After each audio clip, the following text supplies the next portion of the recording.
Amadeus 91.1, Buenos Aires, Argentina.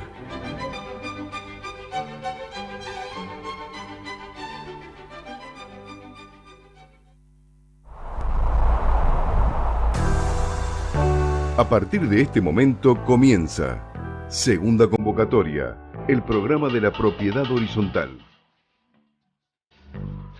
Ideado y realizado por el Foro de Abogados de la Propiedad Horizontal.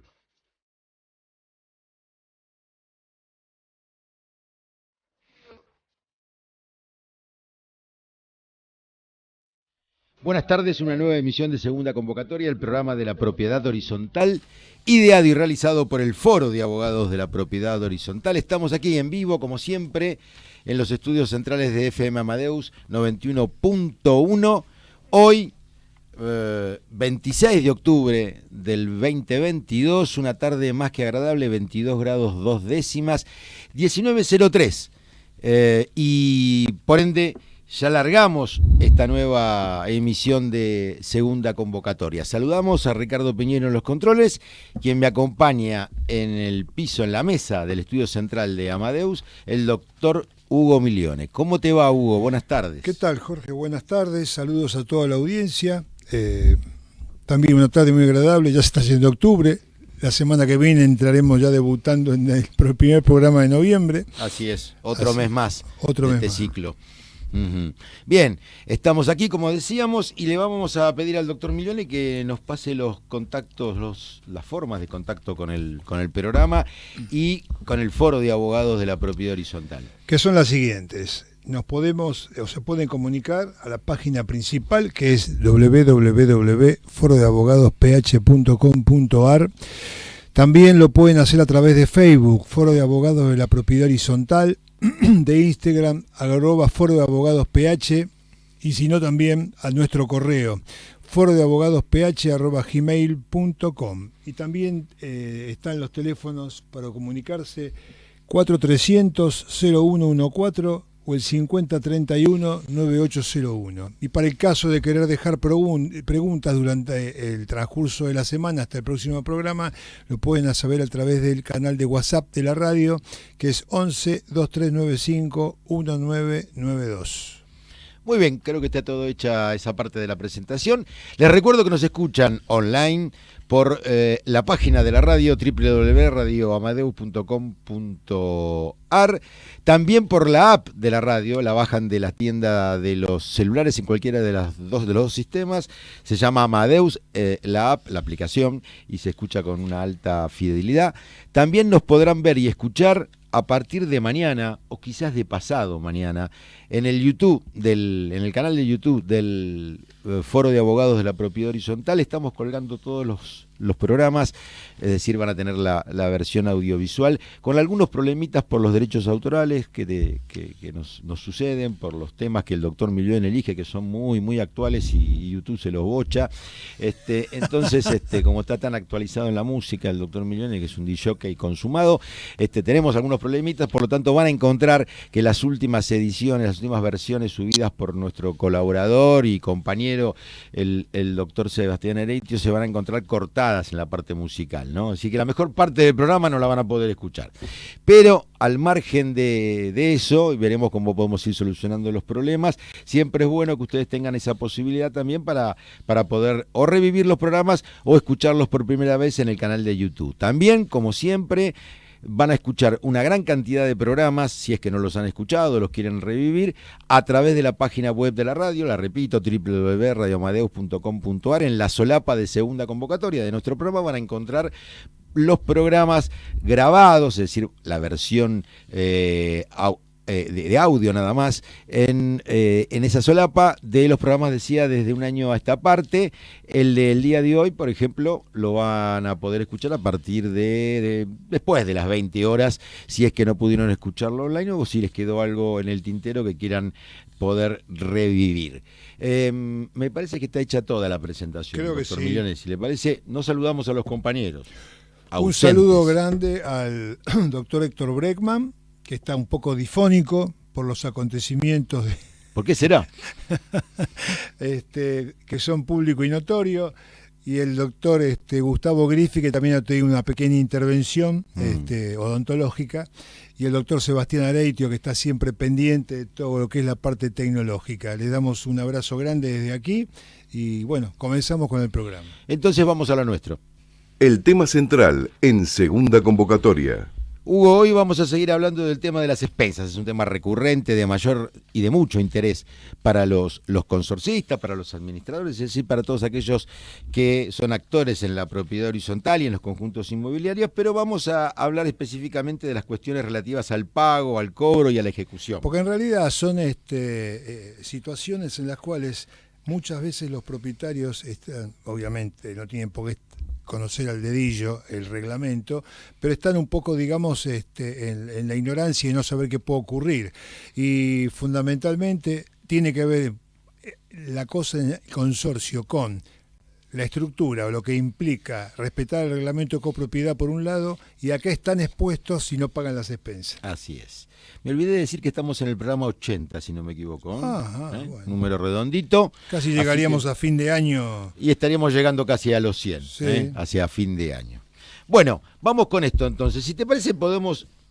Bueno, podrías comenzar vos y podemos, más que nada, referirnos al principio a qué es lo que dice la ley, qué es lo que dice, por ejemplo, el Código Civil y Comercial con respecto a las obligaciones que comprenden a las expensas, ¿no es cierto? La expensa en sí, si es lo que se llama una obligación de tracto sucesivo, porque va venciendo por periodos en el tiempo, tiene que ver, obviamente, con una característica general de lo que son las obligaciones. O sea, que es una obligación indivisible. Esto está especificado en el código, en los cuales se menciona como obligación indivisible aquella que uno no puede cumplir parcialmente. Inclusive el código especifica que si hay casos de indivisibilidad cuando la prestación no puede ser dividida materialmente, si se combinó por pacto la indivisibilidad, se combino que la obligación puede ser solidaria o indivisible, se la considera solidaria. Y por supuesto, si es por disposición legal, ya ahí no nos deja lugar a ninguna duda. Con lo cual, hecho el carácter de la obligación, tenemos después también qué derecho tienen los acreedores, qué derecho tiene el deudor a pagar y cómo se extingue esta obligación, como modo general. El derecho... Recordemos, perdóname, Hugo, el acreedor en este caso siempre es el consorcio de copropietarios. Bien. En este caso, siempre el acreedor tiene derecho a exigir la totalidad del pago, justamente porque es una obligación indivisible. A cualquiera de los codeudores. Hablamos de este caso en la situación que el inmueble pudiera estar a nombre de varias personas en condominio, ¿no es cierto? Lo puede hacer en forma simultánea o sucesiva. Y después, en ese caso, está la inversa. Cualquiera de esos codeudores tiene derecho a pagar la deuda total a cualquiera de los acreedores. Y bueno, por supuesto, la unanimidad de los acreedores se requiere en los casos que uno quiere extinguir este crédito, ya sea por una transacción, novación que implica cambiar la deuda por una nueva, dar en pago y remisión de deuda, ¿no es cierto? Lo mismo está exigido tanto para las cesiones de crédito, pero no para la compensación. Uno no puede compensar este pago. Claro. Ahí la unanimidad de los acreedores no es requerida. Y la compensación, en el caso de las expensas, sí se puede ver comprendida a través del artículo 2049 del Código Civil, donde precisamente establece la posibilidad de la compensación legal. Hablaste de acreedores y por ende de quienes están habilitados y legitimados para recibir los pagos en relación con las obligaciones que se han establecido, así como también de los deudores que son quienes están legitimados para el cumplimiento y la satisfacción de esas obligaciones. Y ahora me gustaría ver si te parece, te dejo a vos el disparador. ¿Qué es el pago? ¿Cómo se demuestra el pago, además? Porque mucha gente, en alguna medida, dice, no, pero yo pagué una parte, ya lo estuve pagando, esto, me lo aceptaron y ahora me reclaman intereses. Bueno, el pago, en definitiva, es el cumplimiento total de la obligación que se debe. Ujú. Es un modo de cancelación. Correcto. ¿No? De extintivo de la obligación. Ujú. Entonces, ¿qué reglas podemos aplicar? Bueno, lo que podemos aplicar, según está normado en el código, es que el pago tiene que reunir determinados requisitos de identidad que esté aplicado al pago de la obligación que está generándolo, Ujú. ¿no es cierto? Íntegro, no puede ser un pago parcial, tiene que cumplir con un solo concepto el objetivo total. Ujú. Puntual, en tiempo y forma, que no puede tener mora. Ujú. Y localización sería en este caso El lugar del pago. el lugar de pago, ¿Mm? ¿no? Que En se el que- estipula generalmente En el domicilio del acreedor. del acreedor. ¿Mm? Esto ha cambiado mucho con la situación actual, porque normalmente, hasta hace unos cuantos años atrás, iba el administrador a cobrar Claro, al lugar. iba al domicilio del deudor, Claro. que también puede ser convenido, pero el principio legal es que el domicilio, la localización del domicilio de pago es el del acreedor, y es interesante esto de remarcar que el pago debe ser idéntico e íntegro, es decir, Exactamente. debe ser idéntico al monto que se determina como contenido de la obligación, y íntegro es que el acreedor no está obligado a recibir pagos parciales. ¿Mm? Inclusive el deudor no tiene el derecho de cumplir una prestación distinta a lo que debe. Claro. O sea, no puede ofrecer compensaciones. Si debe dinero, lo tiene que pagar en dinero. Ujú. ¿No? Claro, en ese caso sí, no podría cambiar el objeto de la obligación. También, en Sí. circunstancias, sobre todo hoy se da mucho, ante la inminencia del inicio de juicios que tienen un carácter ejecutivo, o sea, es un juicio que se tramita con mayor rapidez, Sí. es el hecho de ofrecer pagos parciales. El acreedor no está obligado a Ajá. recibir pagos Sí, parciales. claro, claro. ¿No? Puede recibirlos, a veces los recibe, los acepta por necesidades, porque bueno, hay una costumbre generalizada dentro del consorcio, porque por supuesto necesitan el dinero, o se tiene en consideración una situación de un deudor, de un copropietario en particular, o un obligado al pago en particular, pero en verdad no está obligado a recibir el acreedor, como bien dijiste, los pagos parciales. Por Había- eso muchas veces cuando se quiere pagar algo y el administrador lo rechaza, que debe rechazarlo, si no lo se entiende por consentido el pago parcial, Claro. los propietarios se enojan, o el obligado al pago se enoja y dice, pero ¿por qué no quiere aceptar con las necesidades que tiene el consorcio? Porque no está obligado, y porque quizás eso también genera un precedente negativo con respecto al resto de los obligados, que son los deudores, otros copropietarios del edificio o del conjunto inmobiliario. O que a veces le pueden decir, mire, escúcheme, lo otro está en juicio, le voy pagando los periodos posteriores. Eso es un tema que lo vamos a tratar después, porque ya es distinto, ¿eh? Ah. Ahí hay que tener mucho cuidado. Hay que tener mucho cuidado, sobre todo el administrador. Claro, porque puede limpiar deudas y de esa manera generarle un perjuicio al consorcio, y por supuesto se lo va a terminar perjudicando él mismo, porque le van a reclamar la deuda. Cuando habíamos hablado del pago íntegro, Sí. justamente para la persona que tiene que efectuar este modo de cancelación, se va a considerar el pago íntegro si incluye el capital más los Malos intereses. intereses, ¿no es correcto. cierto? ¿Y el O sea, tiempo para pagar? Bueno, cuando hay no ubico en este momento un ejemplo de exigibilidad inmediata, ¿no es cierto? Es en el mismo momento. Claro, bueno, en este caso la mora es automática, así que por lo tanto apenas se fija la fecha de vencimiento, Ahí ya ya ahí tiene- empieza ahí a tiene que correr. pagar. El tiempo es ese. No, pero viste que la ley, el artículo, por ejemplo, 871 del código, habla de precisamente los tiempos para el pago, ¿no? Y El ahí caso- hay que diferenciar. Por un lado, si la obligación es de exigibilidad inmediata, que sea en el momento de su nacimiento, ahí nace la deuda, por lo tanto sería el caso típico de la expensa que tiene una fecha de vencimiento. Si Tendría hay un un- plazo determinado, también en el cierto o caso de- incierto, el día de su vencimiento. En otros casos no aplicables, si el plazo es tácito, que no lo hay en el caso de las De la expensas, expensa, porque ni siempre se indetermina- debe fijar, es una Ah. obligación fijar el plazo de vencimiento de la obligación periódica.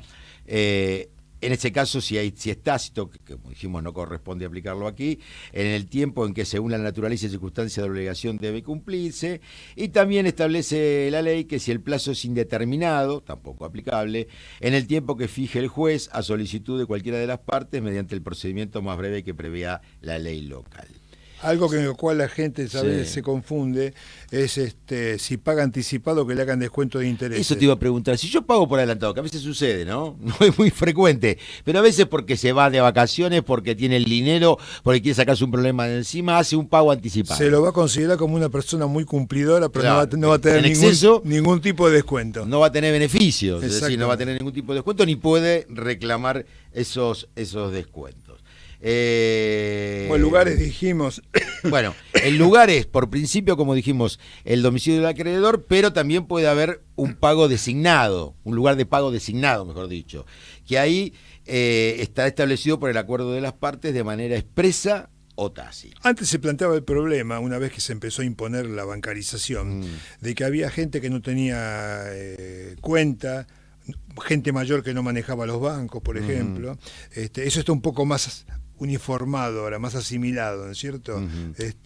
Por eso en general lo que hacen muchas administraciones es poner el importe que corresponde a cada expensa y al lado con una coma le pone el número de unidad funcional. A través de centavos. Claro. Entonces el que realmente identifica de esa manera el pago. Y lo identifica. Claro, porque cuando decimos lugar de pago, en verdad, especialmente en la ciudad de Buenos Aires, donde hay una obligación para los consorcios de tener una cuenta corriente y una cuenta bancaria, una cuenta consorcial, y por lo general los pagos se realizan a través de depósitos o transferencias, el lugar de pago es ese, el de la cuenta. Claro. Que se entiende como domicilio del acreedor, la misma cuenta, pero es cierto que hoy en día eso no es tan común, únicamente cuando se acumulan muchas, o cuando hay algún conflicto, algún problema que se va a la oficina del administrador, que es el representante legal y el mandatario del consorcio, y se le paga allí.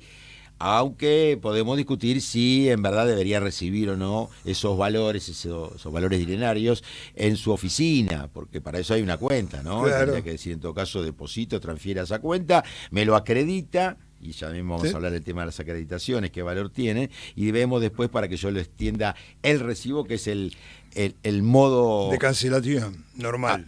Por antonomasia. Bien. Mora, ¿qué te parece decir con respecto a eso? En el caso de las expensas, la mora es automática. Eso es importante. ¿Qué significa? Que por el solo transcurso del tiempo, pasó un día, ya automáticamente el deudor, que sería el propietario o copropietario, está en mora, ¿no es cierto? Que es el tiempo que se fija por el cumplimiento de la obligación. Claro.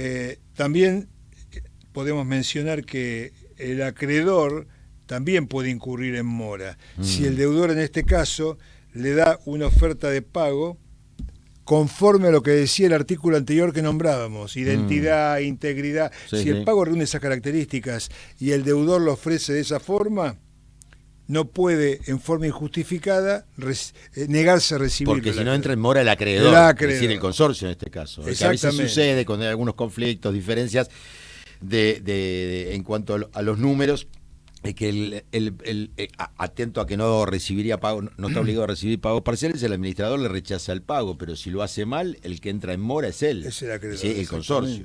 Por eso también decimos de que este principio de la mora automática no es absoluto. Claro. O sea, no es que rige y es así permanentemente. Hay algunas excepciones que podemos nombrar, que serían cuando están las obligaciones sujetas a un plazo tácito. Que no es el caso de las expensas. No es el caso de las expensas. O sea que ya lo obviamos de esa manera, pero es digno de ser tomado en cuenta. Si están sujetas a un plazo indeterminado, es posible que se le pueda pedir al juez que fije el plazo realmente, ¿no es cierto? Sí, pero tampoco sería el caso de las Tampoco es el caso de las expensas. Bien. Pero digamos, lo mencionamos porque de repente se puede prestar lugar a confusión. Claro. Si el plazo puede ser indeterminado o tácito, se considera que es tácito. Claro, entre los dos prevalece el tácito. Prima el tácito. Y por supuesto, para eximirse de todas las consecuencias que pueden derivar de la mora, ahí está. ¿Qué tiene que hacer el deudor? Probar que no le es imputable, que no tiene culpa en el atraso del pago. Ahí no importa el lugar del pago de la obligación. Exactamente. Vamos a referirnos ahora, si te parece, Hugo, a un tema que lo anticipaste hace un ratito, que es la cuestión tan importante, trascendental y que tanto llama a veces a conflicto, de la imputación del pago. A ver, ¿qué podremos decir con respecto a eso? Acá lo que podemos decir es que, digamos, las obligaciones para un solo acreedor tiene prestaciones de la misma naturaleza, en este caso las expensas. Claro. Es todo de la misma naturaleza. En este caso, y ocurre también en los expedientes, cuando la deuda está en juicio ya, se tiene que especificar concretamente a qué se imputa el pago. Claro. ¿No es cierto? Porque si adeuda capital e intereses y nada dice, no puede decir, no, yo lo que imputé es el pago, no lo puse, pero lo imputo a pagar la deuda. No. O sea, en el caso de no imputar el pago, lo primero que se descuenta son los intereses. Correcto. Y después lo que queda como saldo, si alcanza para cancelar el capital. Correcto. Porque allí la elección debe recaer siempre sobre la deuda líquida, dice la ley, y de plazo vencido. Si adeuda capital e intereses, esto lo determina el artículo 900 del Código Civil y Comercial, el pago no puede imputarse a la deuda principal sin consentimiento del acreedor. Podría suceder lo que vos planteaste recién, es decir, alguien quiere imputar primero al capital y después a los intereses, únicamente con el consentimiento y el acuerdo con el acreedor, sino el principio es al revés. Primero siempre de deuda vencida estamos hablando, vamos a los intereses y después, una vez satisfechos los intereses, si hay remanente en el pago, si hay sobrante, eso se va a imputar al capital. Por eso hay una cosa útil para informar a la audiencia, que en el caso en que normalmente estén atravesando la tramitación de un juicio ejecutivo por el cobro de expensas, justamente en estos casos, cuando se acredita un pago y se hace una presentación en el expediente, tiene que estar expresamente determinado a qué imputa el pago. Correcto. ¿No es cierto? Precisamente el artículo 902 del Código Fondal establece la forma de determinar la imputación legal cuando el deudor o el acreedor no hacen imputación del pago. ¿Y a dónde se lo imputa? Hay dos supuestos. En primer término, a la obligación de plazo vencido más onerosa para el deudor. La más abultada, claro. Y en segundo caso, cuando las deudas son igualmente onerosas, el pago se imputa a prorrata de las deudas que existieran. Ahí podríamos agregar también, si te parece, la cuestión del pago a cuenta de capital e intereses, porque es interesante, ¿no? El 903 del Código, para despejar ya todos los temas que tienen que ver con respecto al pago. Tiene que ver un poco con lo que dijimos nosotros hace unos minutitos. O sea, si no se especifica realmente el orden en que se paga, por supuesto que corre siempre primero liquidar los intereses, ponerlos al día, ¿no? Claro. Imputarlos en primer término a intereses. A no ser que el acreedor le dé recibo por su propia cuenta. Bueno, ahí está el tema de los recibos que otorga el administrador. Es muy importante que cuando otorgue el recibo, por supuesto, lo otorgue con imputación, siempre. Claro. Aunque no haya inconveniente ni deuda anterior, siempre tiene que haber una imputación. Además, en el caso de la Ciudad de Buenos Aires, lo establece la propia legislación de orden local, la Ley 941, a la que siempre hacemos mención, que regula la actividad de los administradores complementariamente al Código, en donde dice que los recibos deben contener la imputación. ¿Qué es lo que está, el objeto, qué se está pagando, qué periodo, a qué corresponde? Por supuesto, el resto de los datos que establece para el recibo, porque en la Ciudad de Buenos Aires hay un recibo tipo o modelo que hay que utilizar, ¿no es cierto? Se debe contener como mínimo esa información que establece las resoluciones que fueron complementarias a la ley, las disposiciones que fueron complementarias a la ley, donde se establecieron modelos de liquidación de expensas, modelos de recibo. Es importante la recepción del pago de periodos vencidos con posterioridad de la misma obligación de pagar expensas, ya que ahí se va a generar una presunción a favor del deudor en el sentido de la inexistencia de deudas de periodos anteriores. Por eso que cuidado, vos debes dinero, yo debo dinero, cualquiera debemos dinero de expensas anteriores, nos otorgan un recibo y el recibo sin imputación, sin aclaración correspondiente, hace presumir que no había deuda anterior. Exactamente, y eso es muy importante.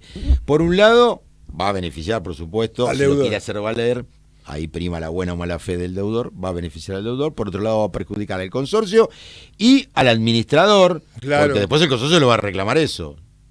Es un tema que irá por la repetición. El primer perjudicado, el más directo, el primario, es el consorcio, que va a tener que ir a reclamar en un juicio después el dinero, aunque la presunción va a ser, diría, letal, contundente. Por eso en general, cuando ocurren este tipo de cosas y a veces la gente en su ignorancia quiere tratar de evitar mayores problemas, cuando el trámite del juicio ya está iniciado, es regla general que los administradores no cobren más ningún tipo de suma. Ahí está, eso es otro tema importante. Se inició la ejecución, que sería la otra cuestión de la que íbamos a hablar hoy.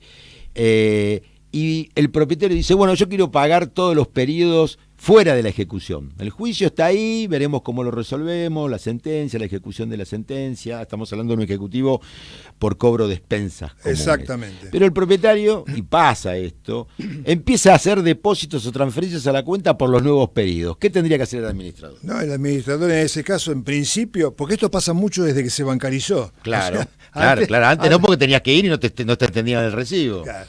También se utiliza mucho la vía del mail, con lo cual habría que por lo menos enviarle un mensaje diciendo de que, atento a las características del juicio que está iniciado, debería exclusivamente conectarse con el letrado del consorcio a efectos de que en caso de ser necesario le tome los pagos, el letrado, porque el letrado mismo después se encarga, de acuerdo a la normativa y a la directiva que tiene el consorcio, en el escrito le imputa el pago. Claro. Le imputa de acuerdo a lo que estuvimos hablando recientemente. Le diría más, imputa no solamente en el caso de los primeros pagos a intereses y capital, sino a los gastos. Ah, claro, por supuesto, habiendo los gastos de en justicia, que incurrió por la supuesto, iniciación los del gastos juicio. causídicos. Claro, Muy bien, ¿no es correcto. cierto? Mirá, acá te comento un fallo que ya tiene sus años, pero muy ilustrativo. Cuando la sala L de la Cámara Civil dijo que el pago de las expensas comunes constituye una obligación de tracto sucesivo. El acreedor no está obligado a recibir el pago de cuotas cuando las precedentes están impagas, es lo que acabamos de decir. Tal conducta debe observarse con mayor rigor en los supuestos de las expensas en los edificios de propiedad horizontal, que tiene su principal fundamento en un principio de solidaridad, de convivencia entre los integrantes del consorcio.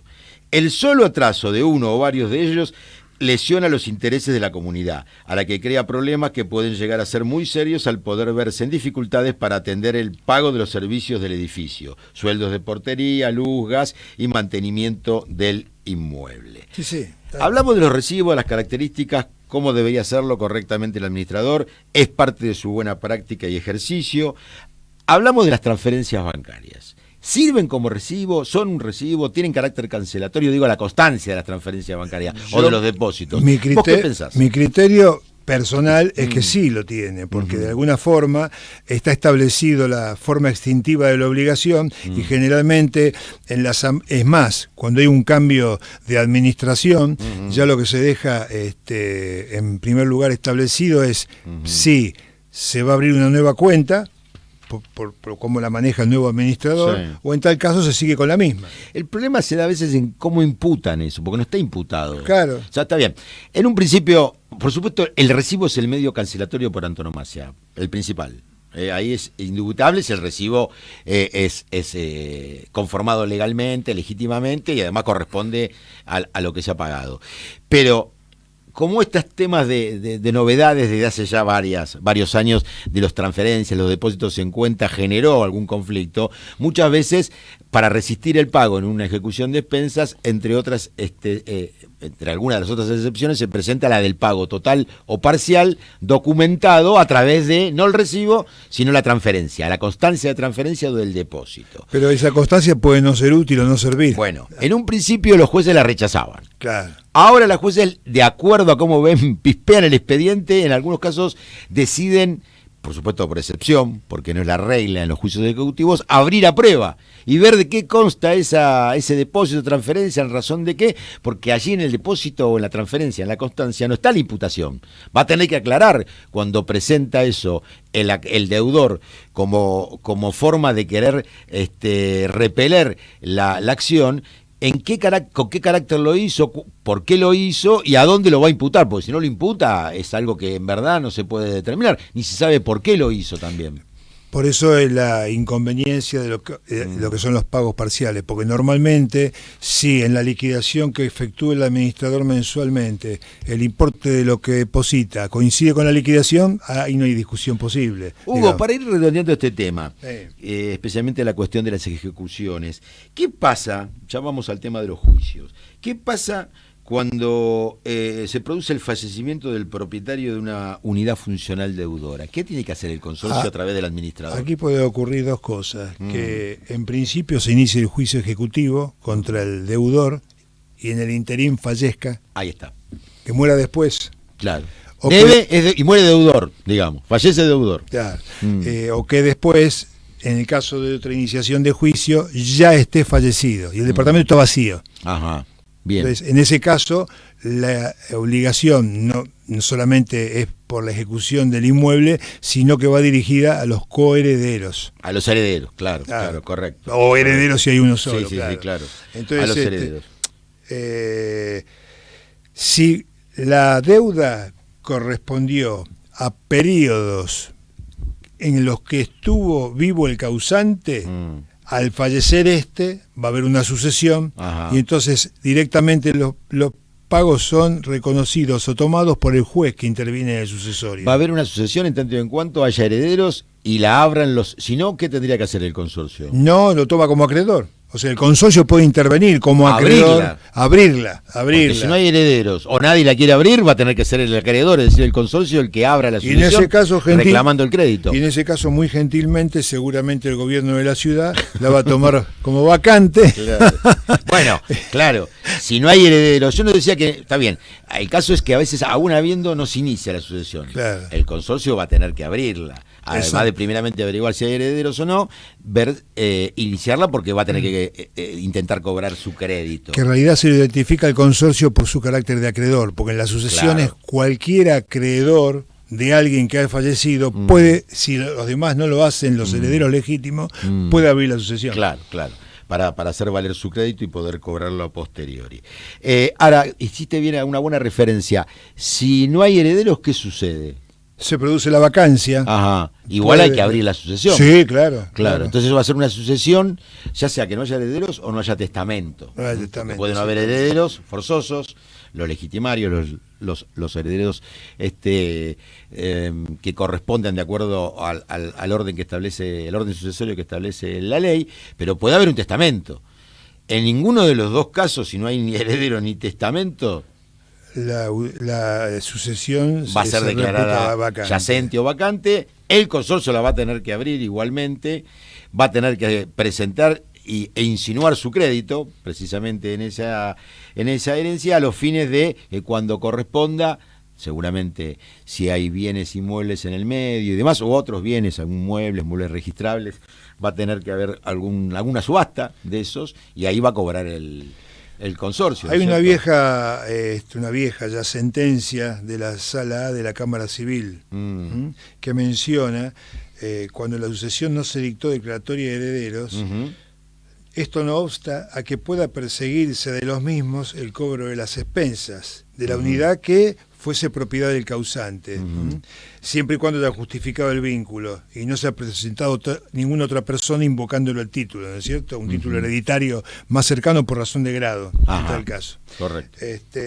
Y bueno, ya vimos entonces en la herencia vacante, eso va a ser directamente la unidad queda a disposición en este caso del gobierno de la ciudad.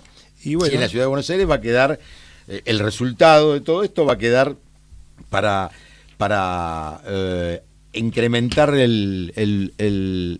los bienes que pueda disponer el Ministerio de Educación de la ciudad, porque la plata, el dinero de eso, de todo ese producido, va para la educación en la ciudad de Buenos Aires. Después en cada jurisdicción dependerá de la ley de herencia vacante o de herencia yacente. Hay unas preguntas que tendrían que ver un poco de orden práctico. Decime. Cuando a veces dice...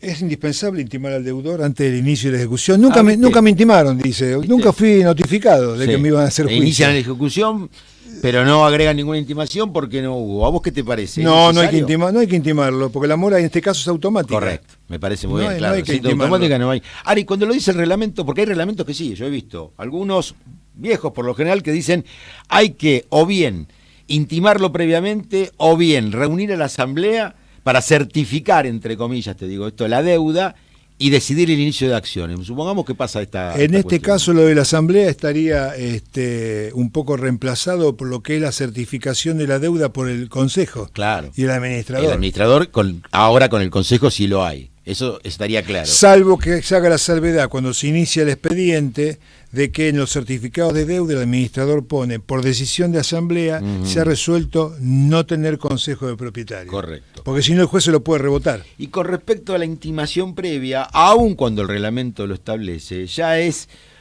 pacífica doctrina y jurisprudencia de que el mandamiento dentro del juicio ejecutivo es la intimación. Intimación y citación de remate, intimación de pago y citación de remate, precisamente suple o cumple las veces de la intimación a la que se habla a veces en esos reglamentos o de la que hicimos mención nosotros como si fuese necesario o no. Es decir, ese mandamiento es la intimación previa. Porque con ese acto se pone al deudor en conocimiento de que se le está iniciando una acción en caso de no cumplir con el pago, en este caso generalmente es dentro del 5º día. La exigencia formal del reglamento de copropiedad de notificar telegráficamente al deudor moroso antes de iniciar el juicio ejecutivo por cobro de expensas comunes no constituye un requisito esencial desde que el requerimiento quedará cumplido suficientemente con la intimación de pago y citación de remate, en que habrá de realizarse. Esto lo dijo la Sala A en el año 1970 y hay muchos fallos más ya de vieja data que van en ese sentido. La última para ir a la pausa, pues estamos bastante atrasados hoy. Se cobra el crédito, paga el deudor. ¿Puede la asamblea, pueden los copropietarios decidir, repite, por lo general lo que hacen durante ese tiempo es de alguna u otra manera suplir el no pago de alguna unidad con dinero de más que va a tener que ponerse, se va a prorratear mayor cantidad de dinero porque si no, no va a poder hacerse frente a las obligaciones del consorcio. Se recupera el dinero por el cobro. No pueden pedir la devolución. ¿No? No, ¿Te parece que no? Mi criterio es que no la pueden pedir. Ajá, bien. Porque bien. en realidad todo ese fondo que se cobra va a alcanzar después para disminuir. A ver, se cobra un juicio importante porque duró muchos años, ingresa dinero al consorcio. En tal caso puede decidirse por asamblea, si es un importante sobrante que entra, a lo mejor disminuir los montos mensuales. Bajar las expensas. Claro, pero no repartir, hacer una prorrata entre acreedores. Porque además si van a hacer una prorrata, le van a tener que repartir también al deudor. Claro. Ese claro. es un temita, ¿no es cierto? Y está justamente una doctrina, en este caso de la doctora Hayton de Nolasco, Ajá. que menciona que los condóminos no pueden pedir la partición y repartirse las sumas, aunque ello podría deberse a que el condominio sobre las mismas es de indivisión forzosa. Pero igual, la regla general, no pueden pedir a título individual. Vamos a una pausa. Foro de Abogados de la Propiedad Horizontal. Soluciones jurídicas para consorcios, conjuntos y desarrollos inmobiliarios. www.forodeabogadosph.com.ar. Correo electrónico forodeabogadosph@gmail.com. En Facebook, Foro de Abogados de la Propiedad Horizontal. En Twitter, @Foro de Abogados PH. Y en Instagram, Foro de Abogados PH.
The headline gave a claim, he realized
Bueno, estábamos escuchando un tema del ex Beatle George Harrison del año 79-80.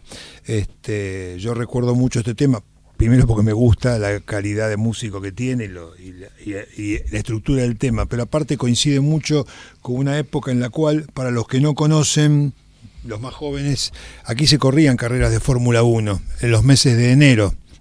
Sobre todo cuando estábamos todos apoyando al Lole Reutemann. En el autódromo, ¿no es cierto? Claro, exactamente. Y venía todo el espectáculo y el circo de la Fórmula 1, con lo cual particularmente uno podía asistir o a las pruebas de clasificación o directamente a la carrera propiamente dicha.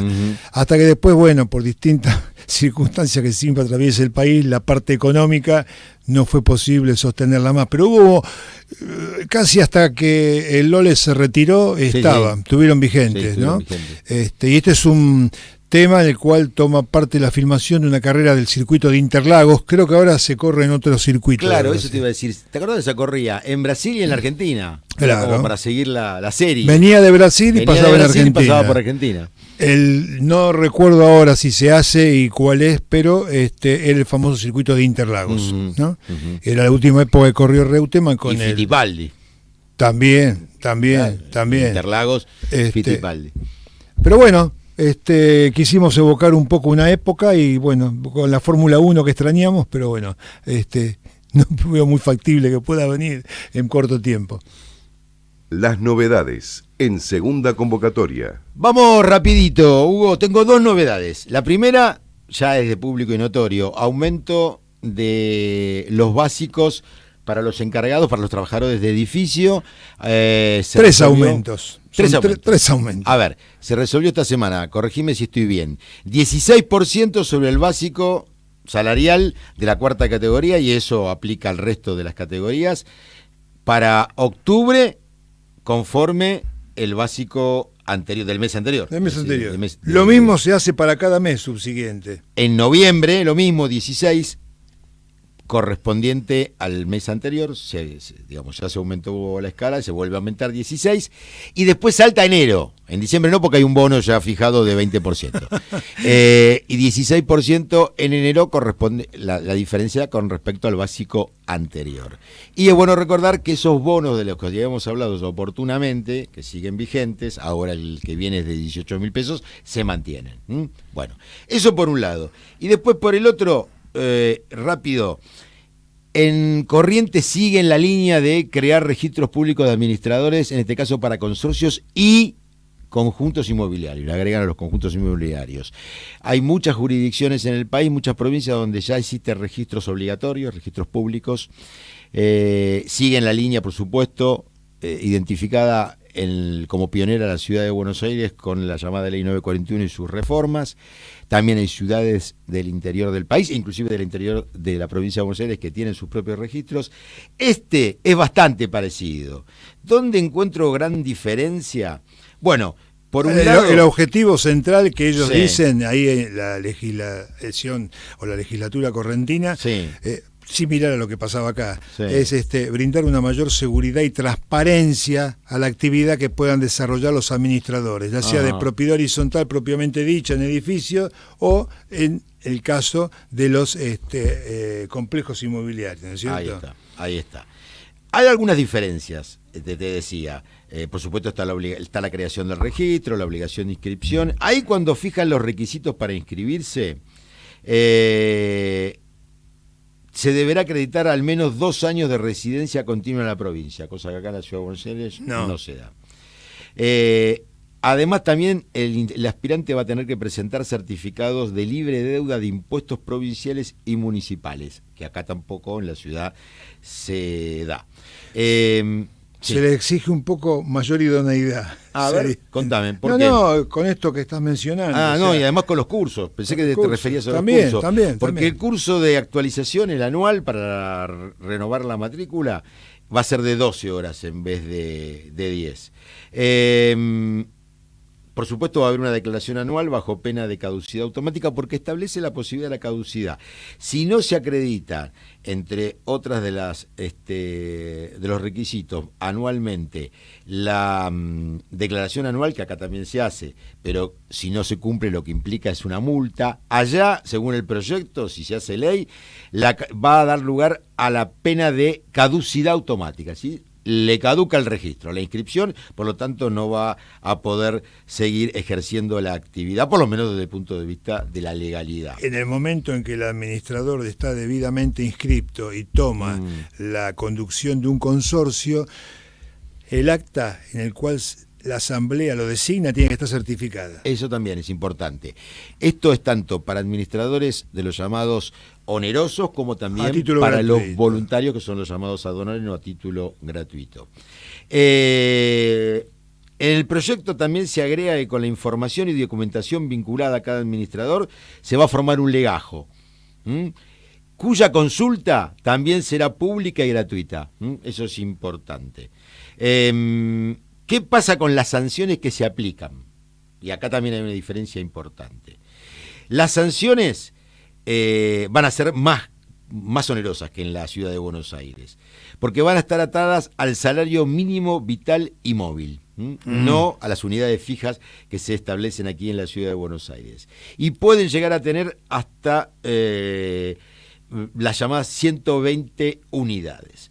O sea, que en pesos hoy se piensa que van desde los 54.550 hasta los 6,5 millones. O sea, hacemos el cálculo muy importante, hoy, de acuerdo al salario mínimo vital y móvil vigente en la actualidad. Y también establecen en determinada estructura de la norma, establecen la condición de prohibiciones para ser administrador. Ajá. O sea, los que están inhabilitados para ejercer el comercio no pueden ser. Bueno, acá es igual. Los que están inhabilitados para el comercio, los quebrados, los que en el antecedente penal, o sea, en los antecedentes inhabilitados judicialmente. También. Los que tienen reincidencia en delitos, especialmente que tengan relación con la administración de bienes ajenos. Y también hay una importante diferencia en cuanto a la caducidad. ¿No? A la caducidad, que aquí es de 2 años y allá va a ser de 5 años. Por último, es bueno decir que la plata que recaudan, eso es lo que te quería comentar, va a ir, no como acá, toda al erario público del gobierno de la ciudad. Un 40% de lo recaudado por las multas se va a destinar a capacitación de administradores y consorcistas.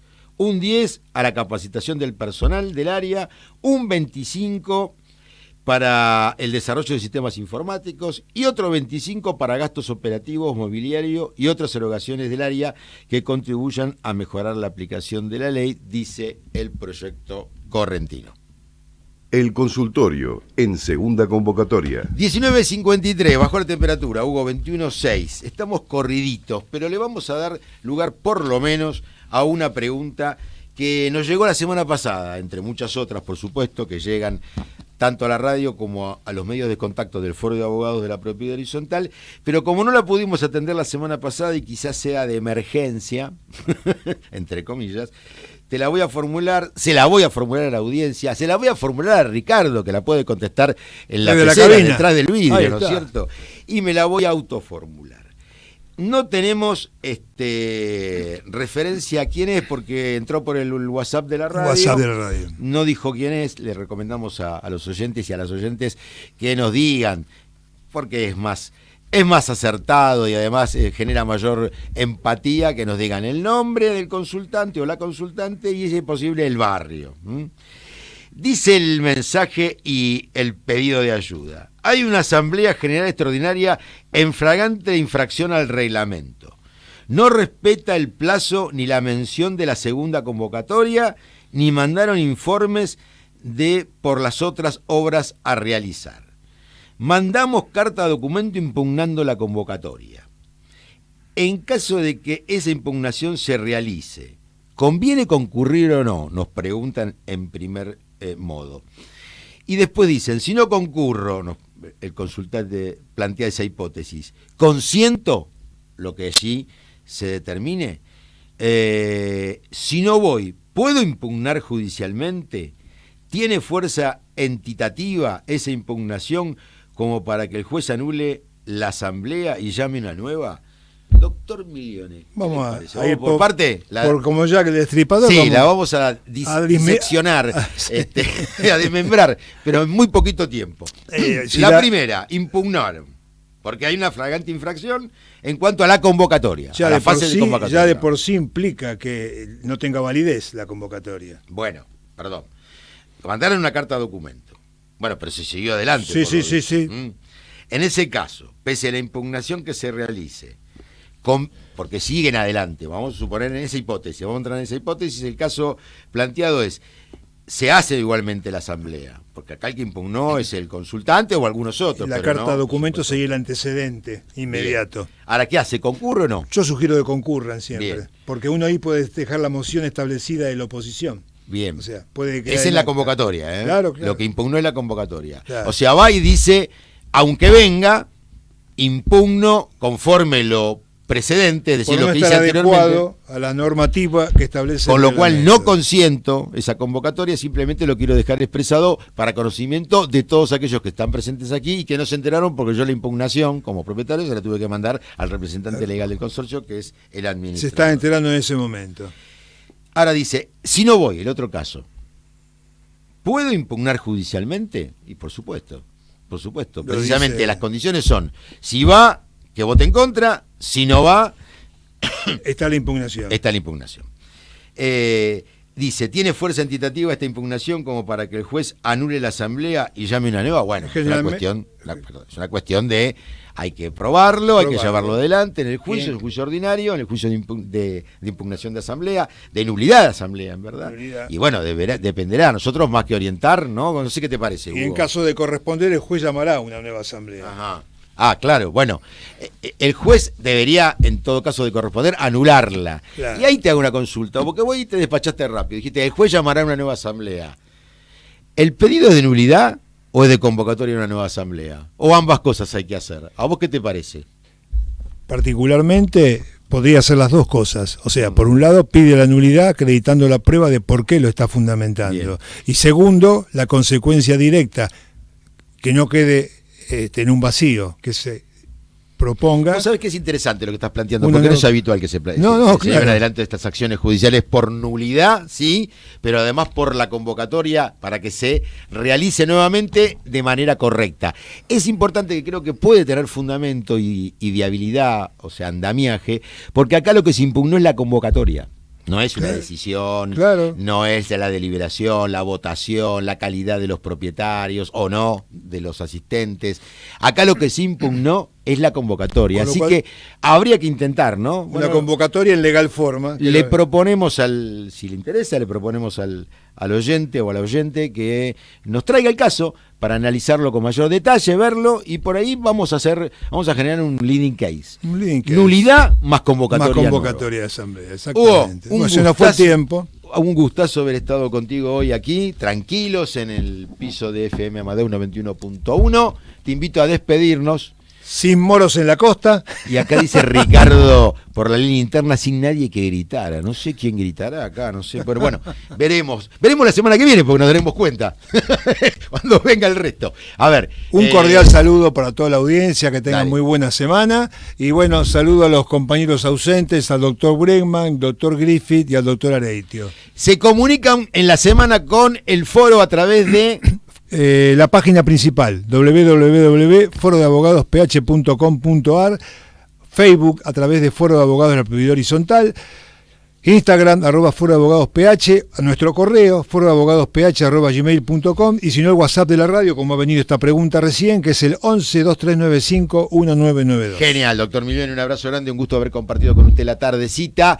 Buenas ya nos tardes vamos, para estamos todos. llegando a las 20 horas. Un abrazo, Ricardo, muchas gracias por todo, por hacer posible que este programa salga al aire. Tanta audiencia que lo está reclamando semana a semana.